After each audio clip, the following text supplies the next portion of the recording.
6절 한 절 말씀 찾으셨으면 아멘. 합독합니다. 시작. 그러므로 하나님의 능하신 손 아래에서 겸손하라. 때가 되면 너희를 높이시리라. 아멘. 기도하면서 말씀드린 것처럼 겸손에 대한 이야기를 약 2달간 계속해서 시리즈처럼 했습니다. 연속곡처럼 했죠. 오늘 마지막 시간입니다. 겸손, 가장 풍성한 축복이다. 우리가 축복받기 싫어하는, 복받기 싫어하는 사람 한 사람도 없을 겁니다. 믿는 사람이든지 안 믿는 사람이든지. 아니 오히려 믿는 사람들은 복의 근원이 하나님이시기 때문에 오히려 더 복에 대한 간절한 마음이 더 있어야 되고 아마 있을 것입니다. 근데 겸손이야말로 가장 큰 축복이다. 왜요? 오늘 본문의 말씀처럼 하나님이 겸손한 자를 높여주시기 때문에, 겸손한 자에게 복을 주시기 때문에 겸손할 수 있기를 주의 이름으로 축원합니다. 자, 겸손의 반대는 교만이지요. 우리가 교만을 정복해 나가야 됩니다. 왜냐하면 우리 속의 교만은 나도 모르는 중에 그냥 들어와요. 그리고 자라나기 시작을 합니다. 그리고 걷잡을 수가 없어요. 난 절대 그렇지 않아. 겸손할 거야. 교만할 리가 있어. 난 다른 사람들 높임 받는 거 그런 거 싫어. 난 늘 낮아져서 섬기는 게 좋지. 난 높임 받을 생각 하나도 없어. 그 말은요, 어쩌면 거짓말이에요. 그 사람이 그 얘기를 하는 당시 거짓말이 아니라요. 우리는요, 우리 스스로 그 말을 지켜낼 수가 없어요. 많은 이단들, 교주들 보세요. 다는 아니지만 대부분이 다 그래요. 가만히 이렇게 조사를 해보면 대부분이 그래요. 자기가 내가 높아지고 내가 하나님처럼 돼서 많은 사람이 나를 하나님처럼 만들게 해야지, 받들게 해야지 라고 시작했는지 아십니까? 아니요. 다는 아니지만 많은 경우 성경 공부하다가 뭔가 계시를 받고 뭔가 명령을 받긴 받았어요. 그때까지만 해도 이단은 아니에요. 정통적인 부분들은 있어요. 때로는 조금 잘못된 부분들도 있겠지요. 그거 가지고 말씀을 전하니까 능력받지 못하는 다른 목사님이나 그런 사람보다 우와 대단하시다. 우와 어떻게 저렇게 말씀을 전하실까. 그게 맹목적이게 되고 충성이 되버려요. 그래 주변 사람이 우와 떠받들어줘요. 알게 모르게 인간은 그거 좋아. 남이 나를 알아주는 거, 나를 높여주는 거 싫어할 것 같아요? 알아줘. 기뻐요. 마음이 기뻐. 누가 나를 알아주고 누가 나를 인정해주면 안 기쁜 사람 하나도 없어요. 그럼 욕심이 생겨요. 더 알아봐주면 좋겠네. 더 높여주면 좋겠네. 자기는 아니라고 하는데 주변 사람이 자꾸 높아지니까 마치 자기가 더 높아질 욕심도 생기고 마치 높아진 사람처럼 군림하기 시작을 하면서 그게 이단이 되거든요. 이단의 교주들이 그렇게 됩니다. 교만을 꺾어내시길 바랍니다. 교만을 물리치고 정복할 수 있기를 바랍니다. 그럼 어떻게 해야 되느냐? 2가지예요. 하나님께서 하신 말씀 그대로 행하는 겁니다. 그대로 행하는 사람은 어떤 사람이에요? 하나님 앞에 겸손한 사람이 그대로 행하는 거예요. 그래서 교만을 물리치려면, 교만을 정복하려면 하나님 말씀 앞에 그 말씀을 이행할 정도로 우리는 겸손해져야 돼요. 겸손해져야지. 하나님의 말씀, 에덴 동산에서 중앙에 있는 선악을 알게 하는 나무, 이 열매는 따먹지 말아라. 하나님 말씀, 유일한 하나님의 말씀이었어요. 몇 안 되는 하나님의 말씀이었어요. 많은 말씀도 아니고 그 말씀 못 지켜요? 말씀대로 행하지 않으려고 했어요. 왜 그랬어요? 아담과 하와 왜 그랬어요? 하나님을 우습게 여기서 그런 거예요.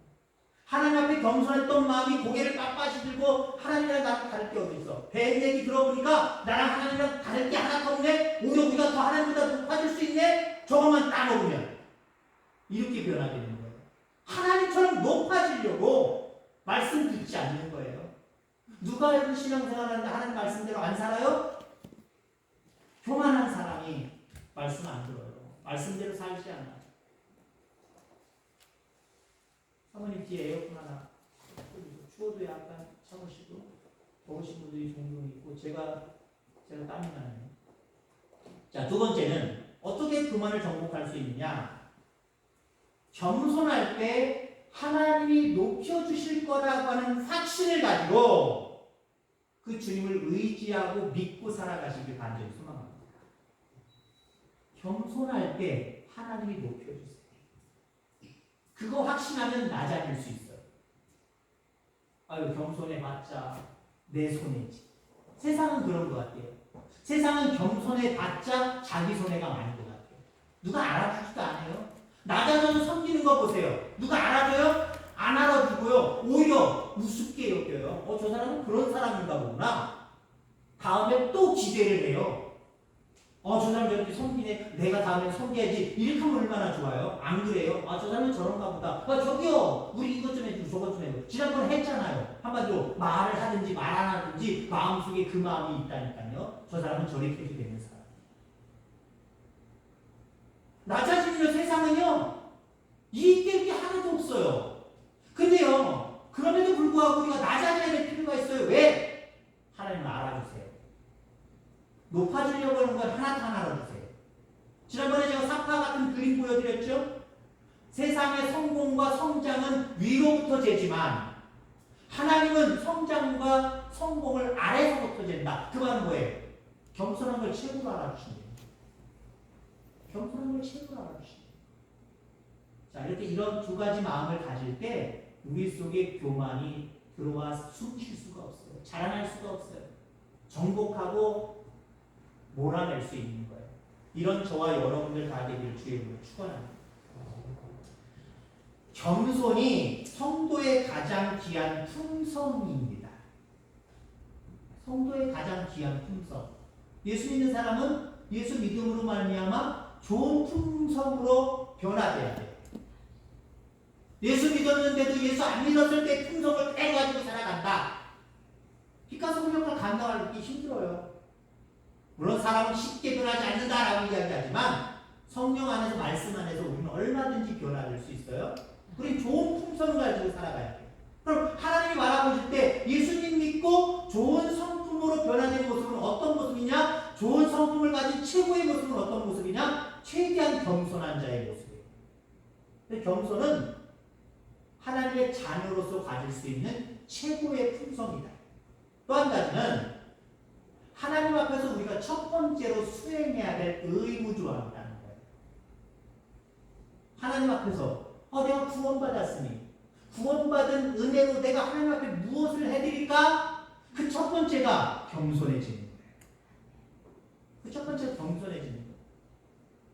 자, 이렇게 겸손한 자들이 행할 수 있는 가장 귀한 것 중에 몇 가지를 얘기하면 기도고요, 찬송이고요, 예배입니다. 크게 나누는 거예요. 경건의 삶.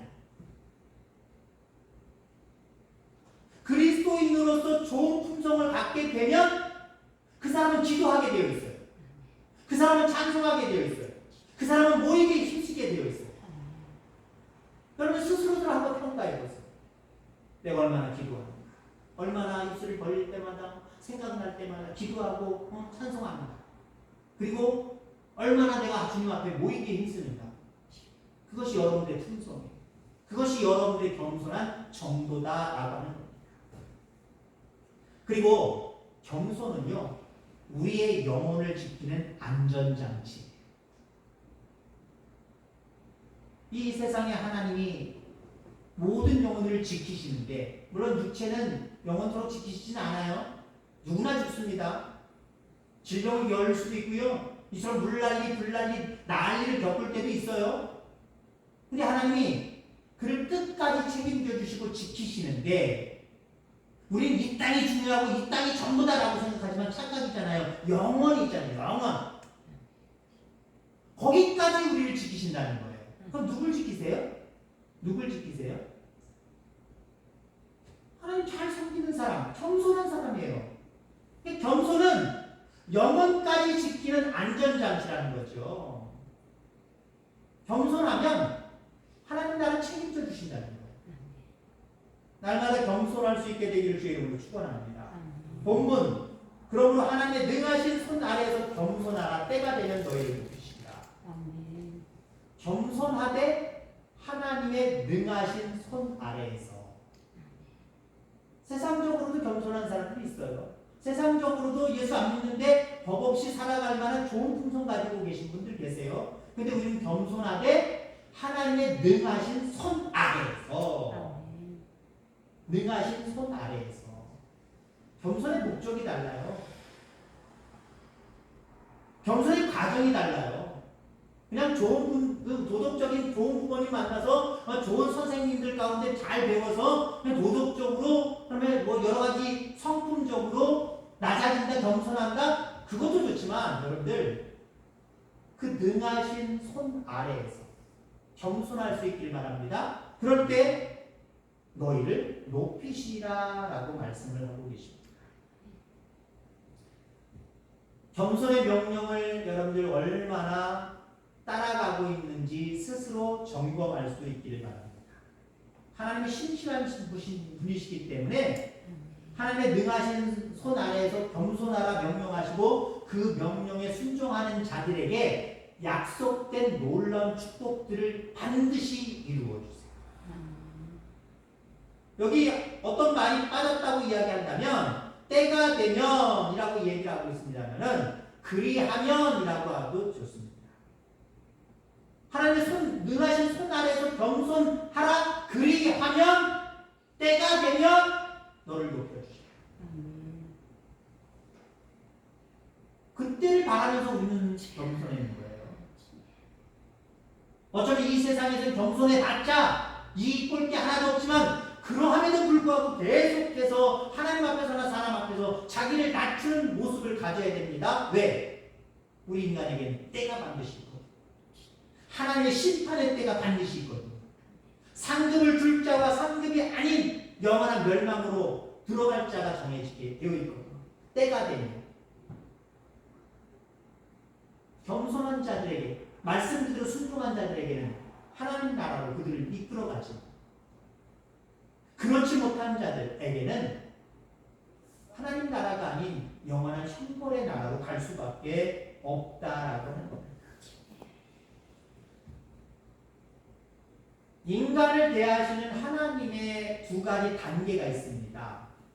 우리 인간을 어떻게 대하시느냐? 첫 번째 1단계는요. 인간을 준비시키는 단계예요. 우리에게 말씀 주시고 명령하시고 약속 주심으로 인해서 그 약속, 그 말씀, 그 것들을 통하여서 더 높은 단계로 나아갈 수 있도록 훈련시키는 단계입니다. 지금 우리 현재의 모습이다라고 볼 수 있고요. 1단계, 우리 인간을 준비시키는 단계. 이 단계 속에서는요, 우리는 무조건적으로 계속해서 말씀을 사모하고 기도하면서 낮아질 필요가 있어요. 그럼 하나님 인간을 대하시는 두 번째 단계는 뭐냐?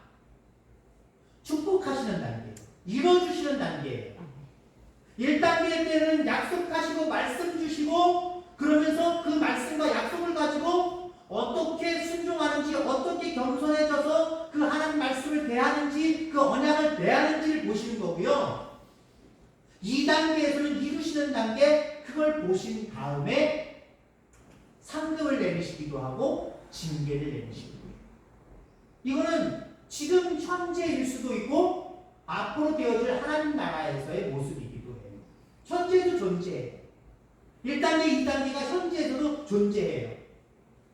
그러나 크게 바라보면 1단계는 우리가 살아가는 모든 기간 동안의 단계라고 할 수 있고요. 2단계는 영원한 생명의 나라에서의 단계라고 하는 거예요. 근데 물론 2단계는 반드시는 아니에요. 1단계에서도 하나님 때로는 저 영원한 생명의 나라의 멸관과 상급과는 비교할 수 없지만 이곳에서도 하나님은 상급을 주세요. 여러분에게 복을 주신다.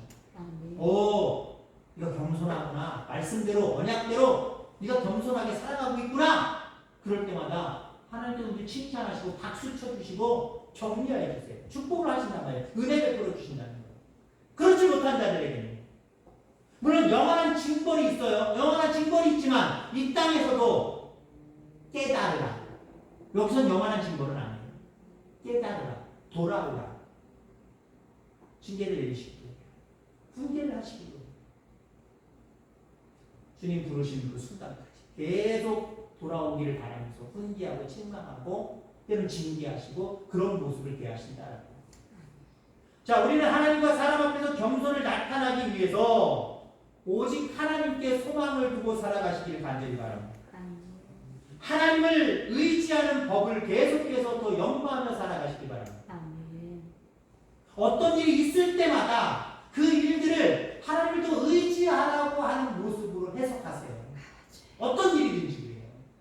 좋은 일이든지 행복한 일이든지 나쁜 일이든지 불행한 일이든지 모든 일들을요. 이것을 통해서 내가 하나님을 어떻게 의지해야 되는가, 내가 의지했나 의지하지 않았나, 의지하더라도 얼마만큼 내가 의지하고 살아가는가, 이걸 여러분 점검하세요.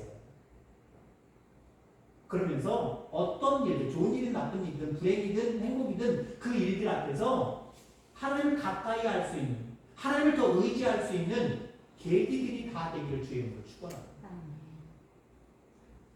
내일 모레 말씀을 준비하면서 한나 얘기를 할 거거든요. 맛배기로 보여드리면 한나 아이가 없잖아요. 아이가 생기지 않잖아요. 여러분 잘 아는 대로 한나는 사무엘 선지자를 낳은 엄마입니다. 근데 사무엘 선지자를 낳기 전에 아이가 없어요. 남편에게 다른 아내, 종으로 부렸던 다른 아내 브린다가 있었는데 그 브린다에게 아들이 생기는데 자기는 아들이 없어요. 얼마나 불행해요. 물론 남편이 자기 편을 들어주지만 그래도 그것 가지고 만족할 수 없어요. 아들이 없기 때문에 고통스러워했어요. 가슴 아파했어요. 어쩌면 지금으로 얘기하면 밥도 까칠까칠 넘어가질 않아요. 잠도 오질 않아요. 하루하루 한 시간이 괴로움 속에 살아갑니다. 근데 여러분들 한나는 그 고통, 그 괴로움, 그 환난을 기도하는 계기로 삼았어요. 하나님을 더 가까이 하고 하나님을 의지하는 계기로 삼아서 주의 성전에 올라가서 기도했어요. 열심으로 기도했어요. 여러분 그겁니다. 우리의 삶 가운데 주어지는 모든 일들은요, 하나님을 더 의지하고 하나님 앞에서 더 겸손하고 더 낮아지라고 우리에게 주시는 환경임을 기억하기를 주님으로 축원합니다. 이상하게 생긴 일도 아니고요, 우연히 생긴 일도 아니고요, 내가 의도해서 생긴 일도 아니고요, 모든 내 앞에 펼쳐지는 일들은요, 하나님이 나를 위해서 주시는 축복의 일들임을 기억하시기 바랍니다. 인간 세상에서는 그 일들이 나쁜 일이다, 좋은 일이다 이렇게 얘기할 수 있지만 여러분들은 모든 것을 하나님이 나로 겸손하게 하시려고 주시는 것들이구나 라고 깨닫기를 주의 이름으로 축원합니다. 그것이 고통일 때 더 그래요. 고통일 때 더 그래요. 사람은 좋은 일이 있을 때 그건 역시 하나님 나에게 주신 좋은 환경이구나, 아 내가 또 하나님도 의지하고 살아가야지 라고 할 수 있어요. 근데 고통스러울 때는요, 까먹어요. 아니요, 고통스러울 때는 하나님조차 더 원망스러워요.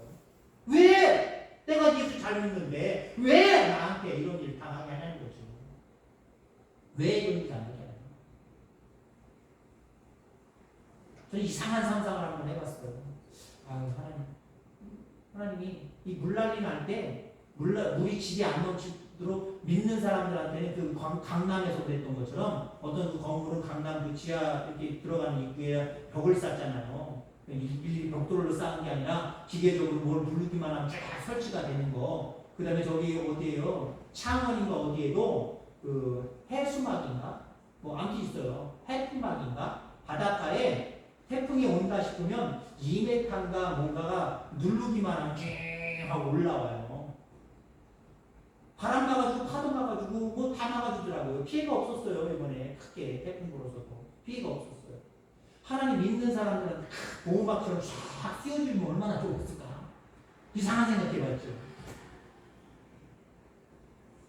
아, 그런 생각 저도 상상을 한번 해봐요. 근데요, 일반적인 은혜는요, 믿는 사람이든지 안 믿는 사람이든지 똑같은 환경에 놓여져 있는 게 일반적인 은혜예요. 믿는 사람에게만 태양 주셨어요? 아니잖아요. 믿는 사람에게만 뭐 따뜻함을 주고 뭐 시원함을 줬어요? 아니잖아요. 모든 사람이 공평하게 누릴 수 있는 그 모든 것들을 보통 우리가 일반적인 하나님의 은혜다라고 이야기해요. 자, 이 일반적인 은혜 속에 우리가 고통을 당한다. 하나님 더 가까이 할 수 있는 계기가 되길 바랍니다. 더 기도할 수 있는 계기가 되길 바랍니다. 죄송한데 콧바트리지 말고 아이고 하나님 믿었어요 그러지 말고 이 땅에 좀 더 잘 살아야 못 살아야 뭔 상관이야. 이 땅에 좀 가져야 못 가져야 뭐가 그렇게 중요하냐. 영원한 생명의 나라에 들어가는 게 이게 최고지. 그럼 그 나라에서 큰 자는 겸손한 자, 낮은 자라고 말씀하셨는데 이런 계기를 통해서 내가 더 낮아지는 계기가 돼야지. 그리고 실질적으로 주의 전에 와서 낮아지세요. 말씀 앞에 기도함으로 찬양함으로 낮아지세요. 그리고 모든 상황 속에서도 호언장담하지 말고 확신 갖지 말라는 소리가 아니라 호언장담하지 말고 말이 앞서지 말고 늘 하나님을 의지하는 겸손함으로 두렵고 떨리는 마음으로 여러분 이 세상을 살아갈 수 있게 되기를 주의 이름으로 축원합니다. 본문 다시 한번 읽어드리면 그러므로 하나님의 능하신 손 아래에서 겸손하라 때가 되면 너희를 높이시리라. 주님께서 우리를 높여주신답니다. 이 구체적으로 무엇을 의미하는 걸까요? 그리고 가장 높아진 우리 인간이 가장 높아진 상태는 어딜까요? 하나님이 높여주신다고 했는데 그 높여준다는 의미가 무엇이고 우리 인간이 가장 높은 자리에 있을 때가 언제인가? 두 가지를 결론지어서 말씀드리고자 합니다. 첫째는요, 하나님의 영광을 받고 누리고 발산하는 그릇과 같은 성도들 되기를 주의 이름으로 축원합니다. 그게 바로 하나님 우리를 높여주시는 거예요. 높여주신다니까 뭐 승진하고 높여주신다니까 갑자기 떼부자 되고 승진하게 하시다가 높여주신다니까 집 좋은 거 사고 그걸로 착각하지 마세요. 물론 그거일 수도 있지만 하나님 앞에서 내가 정말 높아지는 것은 하나님의 그릇이 돼요. 복음의 그릇이 돼요. 정말 그 영광을 받고 또 누리고 나누는 거예요. 발산하는 거예요. 그런 사람이 되는 것, 이게 가장 크게 되는 겁니다. 그게 크게 되는 거예요. 세상에 돈 많고 돈 적고 이게 뭔 상관이에요? 세상에서 배우고 많이 못 배우고 이게 무슨 상관이에요? 많이 배웠든지 못 배웠든지 많이 가졌든지 못 가졌든지 중요한 것은요, 하나님의 은혜 속에 복음을 받고 누리고 많은 사람들에게 나누는 거예요. 하나님 내게 주신 은혜를, 내게 주신 영광을 자꾸 받고 누리고 또 나누는 거예요. 그 사람보다 큰 사람 있어요? 하나님 그 사람은 큰 사람이라고 얘기해요. 그런 사람을 높은 사람이라고 얘기해요. 여러분 이렇게 높아지기를 주의 이름으로 축원합니다. 물론 여러분 세상적으로도 높아지세요. 주님이 제자들의 발을 씻기면서 내가 너희들의 발을 이렇게 씻겼듯이 너희도 이와 같이 행하라 그렇게 말씀하시지 않았어요? 내가 주가 되고 선생이 되어. 저는 이 말씀을 할 때마다 되게 강조를 해요. 왜요? 여러분 주가 되고 선생이 되는 거 중요해요. 예수 믿는 사람이 돈이 뭐가 필요하고 권력이 뭐가 필요하고 예수 믿는 사람이 뭐 이렇게 뭐 돈이 뭐 학력이 뭐가 그렇게 중요해? 아니요. 예수 믿을수록 돈이 있으면 더 유익해. 더 좋아요. 생각해 보세요. 하나님의 영광을 받고 누리고 나누는 사람이 돈이 없으면 내가 당장에 돈 물질을 못 받았는데 나도 불쾌해 죽겠는데요. 맨날 하루하루 그냥 칭칭거리고 살아가는데요. 남한테 나눌 수 있어요? 나눌 수 없어요. 나눌 수 없어요. 그래서 여러분들 내가 주가 되고 선생이 되어 이거 대단히 중요해요. 열심히 노력하셔야 돼요. 물론 모두가 다 1등이 되고 모두가 사업하는 큰 엄청난 재물을 가진 사람 가야 되는 거 아니에요. 모두가 다 사장 되고 모두가 다 높은 자리에 있으면 어떻게 해요? 낮은 사람도 있잖아요. 그러나 최선을 다하는 거예요. 최선을 다해서 지금의 자리에서 조금 더 많은 사람들이 인정해주는 그 자리에 올라가는 거예요. 교만하는 소리가 아니에요. 위치적으로 어떤 지능적으로 여러분이 높은 자리에 자꾸 나아가는 거예요. 사람들이 인정하는 자리에 나아가는 거예요. 거기서 여러분들 섬길 때 빛이 나는 거예요. 가령 학생들로 얘기하면 공부도 맨날 안 하고 기도는 주여 시험 잘 치게 하셔서 하나 둘 셋 넷 1, 2, 3, 4 잘 치게 하여 주옵소서. 그렇게 공부 안 하고 그러고 있다가 아유 공부가 그게 인생의 전부야? 라고 이야기했다고 생각해 보세요. 근데 어떤 학생은 열심히 기도도 하고 주일도 빼먹지 않고 그리고 나름대로 열심히 기도해서 전교 1, 2등해요. 전교 1, 2등 하고 야 너는 좋겠다 너는 좋겠다 친구들이 아유 공부가 인생의 전부는 아니야. 너는 나보다 다른 능력이 더 좋잖아. 뭐 운동을 잘하잖아. 너 피아노 잘 치잖아. 그게 겸손이에요 여러분들. 그 한마디가 그 아이에게 놀라. 우와 쟤는 공부 잘해가지고 그게 전부라고 우리가 다 칭찬해주면 때를 받아먹는 애가 아니네. 그게 공부가 뭐가 그게 중요하냐고. 네가 더 잘난 사람이라고. 자기를 더 잘난 그 사람은 나를 잘난 사람이라고. 특별한 재능이 있는 사람이라고 칭찬해주네. 그럼 자기 그 칭찬받은 거에 대해서 그 사람은 뛰어나게 생각할 수밖에 없고요. 거기를 성공할 수 있는 거예요. 그거 누구도 그러겠어요. 아 그런 친구가 있었기 때문에 영향을 끼치는 거예요. 복음이 통용이 되게 되어 있는 거예요. 여러분 주가 되고 선생이 되시기 바랍니다. 예전에 몇 번 말씀드렸잖아요. 주가 되고 선생이 되는 것 중에 예화 중에 실질적인 모습 중에 여러분 동네 좀 2장 좀 되세요. 우리 뭐 권사님 2장 하셨습니다. 믿는 사람이 2장 되보세요. 주일날 마을 행사 난 못해! 2장이 틀어버려 보세요. 못해요. 2장이 틀어버리는데 2장이 틀어버리는데 왜 할 수 있어요? 노는 날 있잖아. 공휴일 있잖아. 토요일날 하면 되지. 아 죄송한 표현이지만 동네 분들 찍소리 못해요. 고집 있다고 하지만 그 고집이 통하게 돼 있어요. 하나님의 고집이니까. 아유 저 예수 믿는 거라고 그냥 맨날 주일은 일요일 날은 맨날 피하고 맨날 그리고 저기 왜 그러지만요 그 영향력이요 알게 모르게 그 영혼을 꺾어버려요. 불신앙의 영을 꺾어버려요. 신앙이 들어가게 돼 있어요. 자, 그 다음에 우리를 주께서 높여주신다고 하는 의미가 무엇일까? 우리가 정말 최대한 높아지는 모습은 무엇일까? 주님 높여주신다. 우리 하나님 높여주신다고 했습니까? 결론적으로 얘기하면 똑같은 얘기지만 겸손한 게 가장 높은 겁니다. 우리를 높여주신다? 더 겸손하게 해주신다는 거예요. 시시하지. 돈 좀 주실 줄 알아요. 재능을 더 주실 줄 알아요. 세상 눈에 보이는 것들을 나한테 더 안겨주실 줄 알았는데 물론 그것도 주세요. 근데 정말 우리가 높아지는 것 중에 최고의 높아지는 건 지금보다 더 겸손해지는 것 이것보다 더 큰 축복은 없어요. 왜? 앞서서도 얘기했고 전에도 여러 번 얘기한 뭐 계속 겸손에 대한 시리즈를 하니까 똑같은 말씀 여러 번 합니다만 하나님 나라에서 큰 자는 이 땅에서 종이 되어 섬기는 자입니다. 그러니까 지금 잘 섬김으로 인해서 겸손함으로 인해서 하나님께서 나를 높여주시는데 더 겸손하게 만드신다. 더 많이 섬길 수 있도록 하신다는 거예요. 더 많이 섬기려면 어떻게 돼요? 조금 전에 얘기한 것처럼 주가 되게 하시고 선생이 되게 하시고 능력을 갖추게 하세요. 재물을 갖추게 하세요. 거기까지 넘어가는 거예요. 여러분 생각하는 법도 같이 포함되어 있죠? 그거예요. 그렇습니다. 마지막 결론적으로 말씀을 드립니다. 겸손할 수 있길 바랍니다. 겸손만큼 하나님을 웃게 만들고 하나님의 주머니가 있으시다면 하나님의 주머니를 열게 만드는 것 없어요.